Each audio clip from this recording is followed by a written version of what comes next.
Assalamualaikum warahmatullahi wabarakatuh. Nama saya adalah Nabila Alifi Febrianti dari Program Studi Sistem Informasi akan mempresentasikan tentang hydroenergy. Hydroenergy adalah pemanfaatan energi air yang kemudian dirubah menjadi energi listrik. Metode yang banyak digunakan adalah dengan membuat bendungan air, di mana air dari bendungan tersebut dikeluarkan melalui pipa penstock yang akan digunakan untuk menggerakkan turbin. Kemudian turbin tersebut dihubungkan dengan generator sehingga generator pun akan berputar sehingga menghasilkan listrik. Diperlukan perhitungan yang matang tentang curah hujan dan tinggi rendahnya kapasitas air yang dapat ditampung serta dialirkan energi menjadi salah satu faktor penting dalam pembangunan hidroenergi ini. Hidroenergi ini termasuk dalam salah satu energi yang tidak akan pernah habis dan akan selalu terisi kembali sepanjang pemeliharaan lingkungan yang baik bisa dilakukan. Bendungan yang ada tersebut selain bisa dipakai untuk menghasilkan energi listrik, juga bisa dipakai untuk irigasi dan pertanian.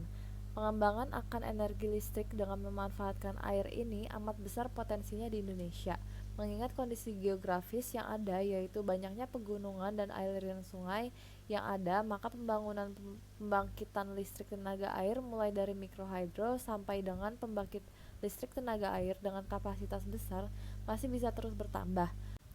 Hal ini bisa dilihat dari masih banyaknya daerah terpencil dan juga beberapa daerah kepulauan dengan kondisi geografisnya yang dilalui sungai masih banyak yang belum terjangkau oleh aliran listrik. Amerika memiliki hidroenergi terbesar yang berada di utara Washington yang bersumber dari sungai Columbia, di mana pasokan air disimpan di bendungan Grand Coulee. 70% listrik negara bagian Washington berasal dari hidroenergi. Penggunaan hidroenergi terbesar di Amerika sendiri pertama kali diimplementasikan pada Hoover Dam, bendungan terbesar di dunia yang diselesaikan pada tahun 1935, menjadikan Hoover Dam sebagai landmark nasional menampung air yang cukup untuk membantu mengontrol debit air untuk dapat disalurkan kepada masyarakat daerah. Tidak hanya itu, infrastruktur yang besar membuat keindahan yang menarik turis untuk sekadar datang dan berfoto melihat langsung monumen nasional Amerika tersebut. Di Indonesia, dalam negeri yang memiliki ribuan pulau dan jutaan aliran sungai yang berpotensi menghasilkan listrik, memiliki kapasitas terpasang 1008 MW. PLTA Cirata merupakan pembangkit listrik bertenaga air terbesar di Indonesia, berlokasi di Desa Cadasari, Kecamatan Tegalwaru, Kabupaten Purwakarta, Jawa Barat. Pembangkit ini total 8 orang karyawan mengoperasikan 8 turbin yang masing-masing menghasilkan daya 126 MW tersebut, dengan spesifikasi kedalaman 200 meter dan 3 lantai yang masing-masing memiliki panjang 800 meter dan lebar sekitar 20 meter.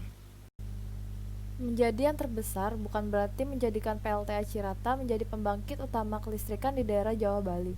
Menurut Senior Supervisor Manajemen Mutu, Resiko, dan Kepatuhan PT Pembangkit Listrik Jawa Bali, dikutip dari wawancaranya dengan Detik Finance, PLTA ini hanya menjadi backup apabila terjadi masalah kelistrikan pada pembangkit tenaga uap atau pembangkit tenaga gas.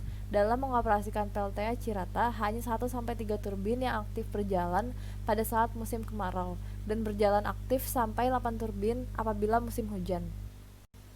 Sekian presentasi dari saya, kurang lebihnya mohon maaf. Assalamualaikum warahmatullahi wabarakatuh.